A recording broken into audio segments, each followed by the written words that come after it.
The Bank of Canada is expected to put a pause on hiking its benchmark interest rate for an 8th consecutive time, but how likely could it be? Let's bring in BNN Bloomberg anchor, host of The Street, Paul Bagnell, to join us and talk more about this morning. Paul, normally we're chatting across the street at a coffee shop, but here we are on the couch this morning. Good to see you on the couch. Nice to talk to you as well. So, I had one of the top guys from BMO here yesterday, or 2 days ago, saying perhaps there's a possibility we may see another 25 basis point increase this morning.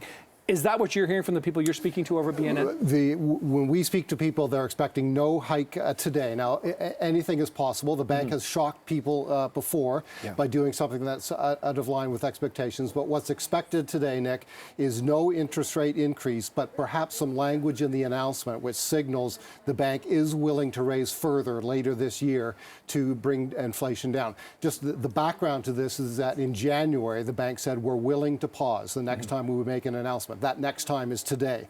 However, the bank said we're going to continue to watch the data to see what the inflationary pressures look like. And since January, when the bank made that pledge to be willing to hold rates steady, we've seen strong consumer spending and a very strong labor market in Canada. Both of those things suggest that inflationary pressures remain strong. It almost seems, Paul, like Tiff Macklem and the bank are kind of giving themselves a little bit of wiggle room and flexibility, that maybe the pause hits now, but like you said, the language for what's coming down the road is really going to be what the big thing coming up at 10 o'clock is, right? Yeah, that's exactly right. And there are different types of bank announcements from the Bank of Canada. Sometimes the bank holds a press conference. Sometimes the bank issues a fairly lengthy document known as the Monetary Policy Report. Both of those things give all kinds of opportunity for economists and Canadians to look carefully what the bank is saying and try to discern what the bank really means.